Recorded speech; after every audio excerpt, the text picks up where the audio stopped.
گەڵ ئەندازیار ڕێبین ئەحمەد بەڕێوەبەری ئەندازەی پارک و باخچەکان گفتوگۆی زیاترەکەی کە چەند تیمێکیان ڕاستپاردۆ بۆی کە و کارە ئەنجام بدەن. بەخێر هاتی کاک ڕێبین.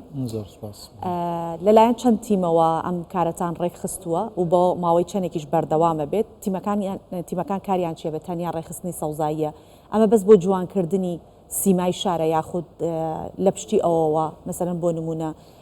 بینین باشترە بێت بۆ هەردوو سایدی ئۆتۆمبیلەکان کە دێن و ئەڕۆن سوودەکانی ئەم هەڵمەتە چی؟ زۆر سپاس. طبعاً تیمەکانی بەڕێوەبەری ئەندازەی پارکەکان دابەش بوون لەسەر سنووری سەرۆکاتی شارەوانی هەولێر وەک چۆن 6 زۆن هەیە 6 شارەوانی ئێمە 6 بەشمان هەیە هەر بەشەک بەرپرسی خۆی هەیە جگە لەوەش دوورگە ناوەندیەکانیش بەرپرسی خۆیان هەیە و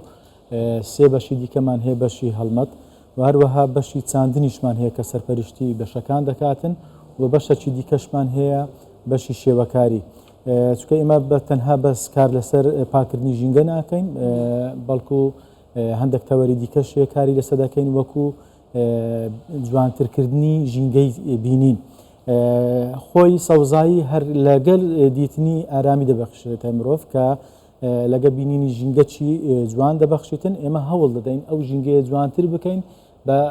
ساڵانە بە هەڵپاچینی دارەکان بە جوانترکردنی دارەکان و دروستکردنی شێوە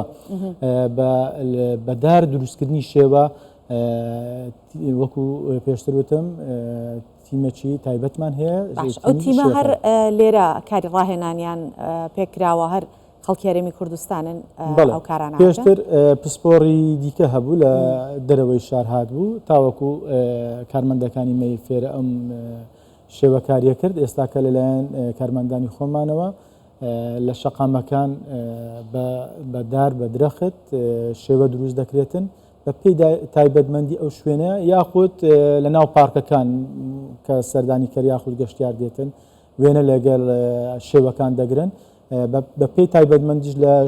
شەقامەکان بۆ نمونە لە نزیک فڕۆکەخانە شێوەی فڕۆکە دروستکراوە یاخود شوێنەکان کە لای پیشەساز لای سناع شێوەی ئۆتۆمبیل دروستکراوە و هەروەها لای کافەیەکان شێوەی کوب دروستکراوە لە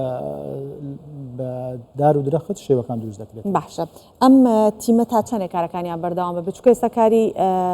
چاندنی نەمامیان نییە چکە وەرزەکەی ئەوەریە تا چەندێک ماوەی هەیە کە ئەو کارانە تەواو بکەن. بەڵێ بەردەوام کار دەکرێتن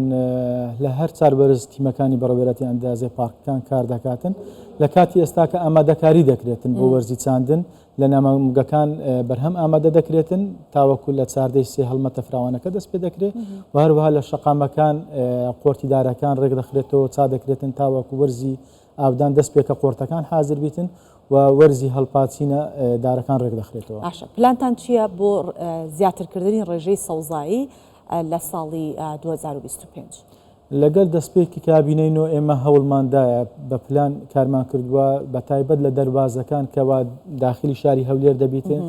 دەبی هەڵمەتی فراوانمان کردی لە بۆچانی دار بۆ نمونە سەرەتای دەستپێکی کابینەینەوە ئێمە هەندێک دارزەیتونمان چاند لە دەربازەی هەولێر کۆیە هەرچەندە گەشەی قیچەک سەبرە دارزەیتون بەڵام ئێستاوا تەماشا دەکەن دارەکان گەورە بووە دەروازەی هەولێر شەقامی هەولێر پیرمام لە تەنیشتەکان دارمان چاندوە ئێستا کە دارسیستەمەکان گەورە بووە وەروەها هەولێر مەخمور کە ئەو شەقامەیە لە 100 مەتری تاوەکو مامزاوە نزیکی 6,000 دارمان چاند ئێستا